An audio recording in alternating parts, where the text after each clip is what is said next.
What's going on, guys? Welcome back to the channel. Today we're going to be taking down stages 5 and 6 of the easiest challenge event of all time, the Live or Die Predatory Planet.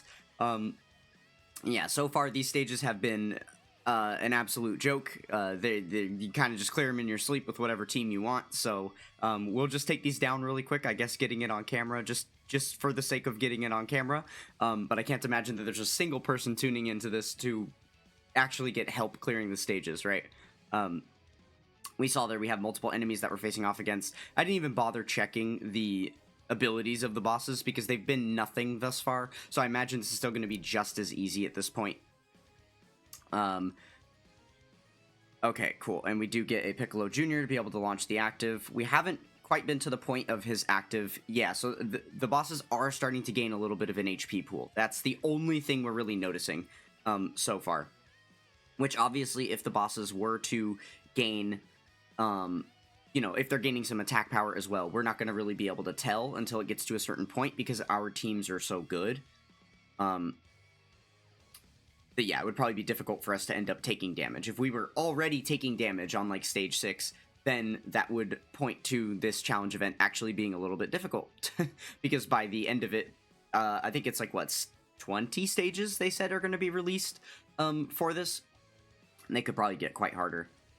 But yeah, these first couple of stages just really are nothing at all. They have just been so free and easy. I suppose maybe it made sense to do that for like the first 2 or 3 stages, but this far in, I would like at least some challenge, or for it to feel different in some way would be the only thing, right? Because they have added, like, over the first couple of stages, you were only facing off against one of those enemies, and then you'd face off against 2 of them, or 3 of them, and then 5 of them on the subsequent, you know, like, upcoming stages. So that's actually at least been changing a little bit, and then it was, like, on stage 4, they went back to only fighting one of them that had, like, a bigger health pool, and then now they're adding more of them that have a bigger health pool. So yeah, I'm not 100% sure, like, what their idea is with this, where things are heading. Let's go ahead and check the stage details here. Okay, so we're facing off against 5 again. And all of them only have the ability to attack and defense disable, but no other mechanics. Okay. Okay.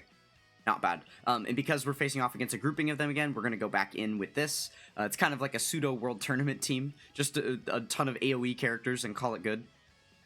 I figure that's just going to be the quickest way to get through the stage. Not that we really need any help making this video even shorter, right? But obviously, you know, just going to kind of run out of things to talk about in a minute here when we have a bunch of enemies that can't possibly do any damage to us and, you know, are pretty weak in the sense of, like, their HP pools and defense and stuff like that.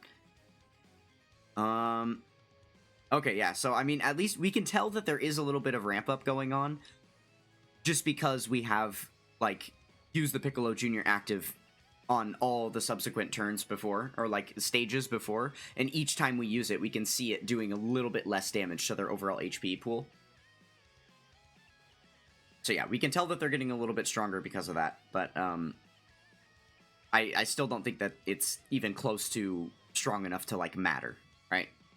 So we'll have to see. Like I said, I'm pretty sure there is 20 stages of this event that are going to be released, so it is possible that this ramps up pretty hard by the time we get towards the end of it. But just, it's a little bit of odd decision-making that they are limiting the release of the stages, and the first couple of stages are so easy, right?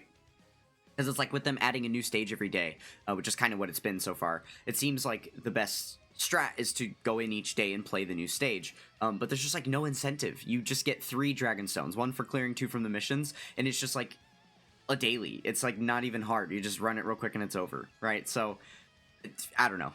It's a little bit of a weird design for them to do it this way, but I suppose it feels like they're trying to mimic, like, a Nazi zombie type of thing, right? Where you finish one round and then you immediately move on to the next round, and they're going to get subsequently harder and harder and harder and harder, but the first little while is just kind of nothing because you're just waiting for it to ramp up to, like, real difficulty.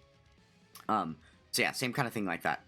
But there we go, that is stages 5 and 6 complete. We're going to go ahead and stop here. Because these stages are still so easy, I want to try and get 2 of them in each video.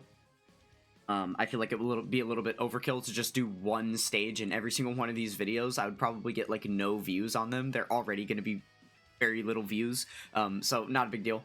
But yeah, since we only have up to stage 7, we'll go ahead and stop here, and then we'll do stages 7 and 8 in a separate video, so stay tuned for that. Well, thank you guys so much for watching. That's going to do it for this one, and I will catch you guys next time. Peace!